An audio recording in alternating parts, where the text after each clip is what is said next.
Hi everyone, and thank you for watching this video about the Atomic Habits campaign. This week, I'm going to give a brief overview of the Atomic Habits book in general, and then we'll focus on the first week's topic, which is Make It Obvious. So James Clear, he is the author of Atomic Habits, and he says that a lot of people struggle to meet their goals because the problem is not the goal, it's the system. He says you do not rise to the level of your goals, you fall to the level of your systems, meaning your goals are not enough to motivate you, but you need to set yourself up for success by putting techniques and systems in place to make it the easy choice to complete your desired habit.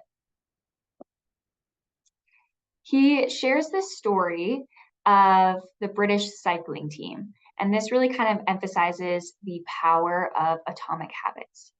So they hadn't been strong contenders in the Olympics for years, and their coach decided to think of everything that goes into riding a bike and then improve that by 1%.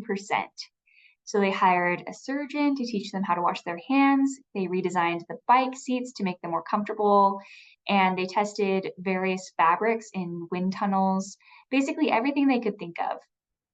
And as these and hundreds of other small improvements accumulated, the results came faster than anyone could have imagined. In 2008, in the 2008 Olympic Games, they won an astounding 60% of the gold medals available, after years of not having received really any recognition. And at the next Olympic Games, they set 9 Olympic records and 7 world records.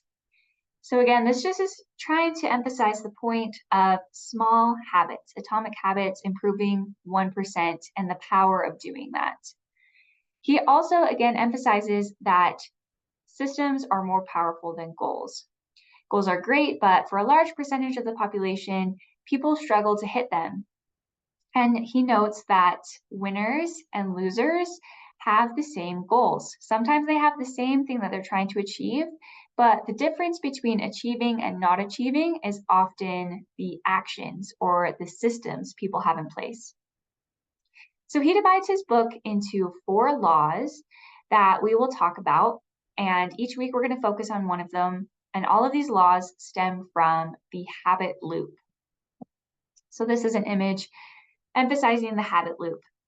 Simply put, a cue triggers a craving, which motivates a response that provides a reward. And if the reward satisfies the craving, then it's positively associated with the cue, meaning you'll probably complete that action again because it ended up being a satisfying experience. And this framework can be applied to absolutely any habit you're trying to form or break.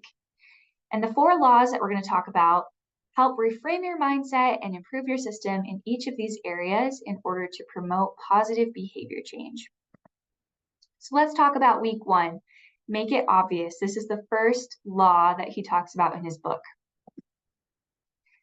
And the first thing that we want to encourage you to do is to identify the behavior that you'd like to either eliminate, create, or change. And we've created a habit scorecard that helps you do that. So that's going to be one of your tasks to complete this week. He also talks about not leaving anything up to chance. If we leave it up to chance and hope that we're just going to remember to do it or feel motivated at the right time, that is often not the best way to go about doing things. Creating an implementation intention sweeps away those foggy notions and helps transform them into concrete plans of action. So basically, it's identifying the behavior, the time, the location. We've created a worksheet that will walk you through all of this, as well as habit stacking, which is tying a behavior with something that you're already doing. Basically tying something that you need to do with something that you want to do to encourage you to complete that again in the future. A big part of making it obvious is prepping your environment. So if you want to take your medication every night, if you struggle to remember that, try putting your pill bottle directly next to the faucet or on the bathroom counter. And by making that small environment shift, it's going to trigger you to remember, oh, I need to take my medication. So again, we've created a worksheet that walks you through that and how you can prep your environment for positive change. The opposite is also true. So the inverse would be to make it invisible. So if you can't get any work done, if you're struggling with that, try putting your phone in another room or turning off your phone for a little bit. And that is just going to make it one step more difficult to get to your phone and start scrolling and get distracted in that way. So these are the tasks that you need to accomplish this week for week 1 of the Atomic Habits campaign. The first one would be watching this video, which you've already done. Congratulations. Then we want you to identify a habit you'll be working on for the next few weeks. And then read our implementation intentions and habit stacking worksheet. Try to apply those to your week. Design your environment. And lastly, a reflection and planning section that just helps you focus on everything you've learned this week and how you're going to implement that into your day-to-day routine. Thank you and good luck. We'll see you next week for week 2.